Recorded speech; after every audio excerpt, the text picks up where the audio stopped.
Before we start, a disclaimer. I've only put about 35 hours into this game. With many games that would be respectable. However, with a big open world game like Kingdom Come, there's a lot more depth to the game than something more linear. It's worth noting that at the time of this recording, I have not completed the main storyline, so take what I say about the story with a giant grain of salt. Kingdom Come: Deliverance takes place in the Holy Roman Empire around the year 1400. The game clearly takes pride in its historical accuracy. I'm no historian, but I do take an interest in this particular period in history, and from what I can tell, everything seems legitimate. They even varied the armor between guards. While the details that they put into the setting are impressive, the graphic quality of the game itself is not. Kingdom Come looks outdated, and it has its share of clipping, especially with different layers of clothing. There's nothing that looks awful or takes you out of the experience, but it can't compare to the graphic quality of other games on the current console generation. The music is likable enough, but nothing special. Like with the graphics, it's not bad per se, but it's not the highlight of the experience. I'm giving Kingdom Come's aesthetics 3 out of 5. You play as Henry, the son of a blacksmith whose hometown gets invaded at the beginning of the game.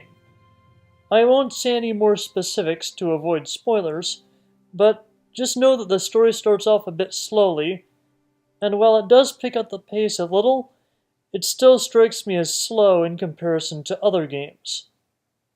That's not to say it's bad, though. In fact, slower-paced stories are good for open-world games like this. A more fast-paced storyline would discourage going on side quests and exploring the open world.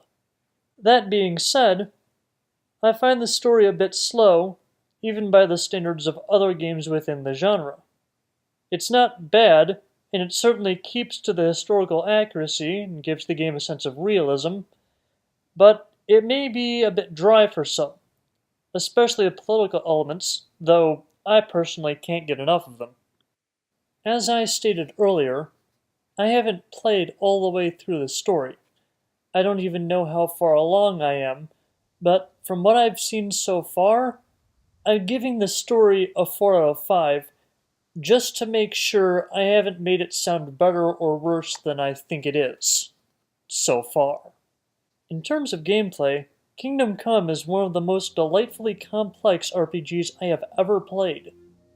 I'm not going to go through every little mechanic in this video, but I'll show you the instructions for melee combat here, and you can just pause the video to read through them. It's not just the combat that's complex. Look at the variables involved in conversations. While most of the game's mechanics have a staggering amount of work and detail put into them, the hunting does not. Wildlife do not run away. They merely move to the minimum comfortable distance from you and pretend you aren't there, even when you shoot one with an arrow. Presumably, this was done to counteract the fact that in early game, your stamina is so low that you can't hold the bow steady for more than a second. In actuality, it ends up as a frustrating attempt to hit a blind, deaf, defenseless rabbit from less than 2 yards away with arms made of pool noodle foam. Fortunately, apart from one story mission, nothing requires you to go hunting again, so it's something you can avoid for most of the experience. Apart from that, nothing sticks out as being bad, and the rest of the game keeps the realism that the game strives for.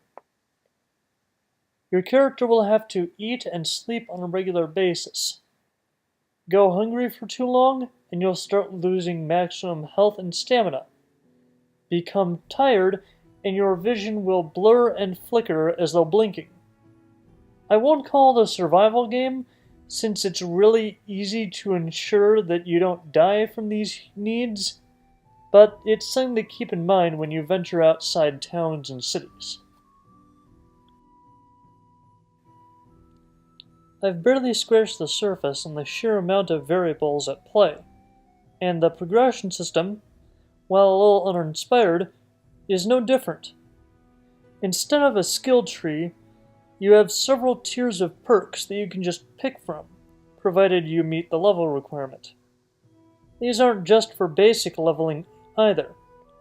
Each skill, from combat to drinking to speech, has its own experience bar and list of perks. While level up systems never really made any sense to me, at least this one keeps the advantages of each perk believable. All in all, I give the gameplay a 4 out of 5 due to a slight lack of polish and the awful hunting AI. That brings the total score to 11 out of 15. It's good, maybe even great, but it's no Game of the Year contender. If you weren't really interested in the historical aspect of it at all, I wouldn't be surprised if you passed this up. But I expect to keep playing this game for many months at least before I'm done with it.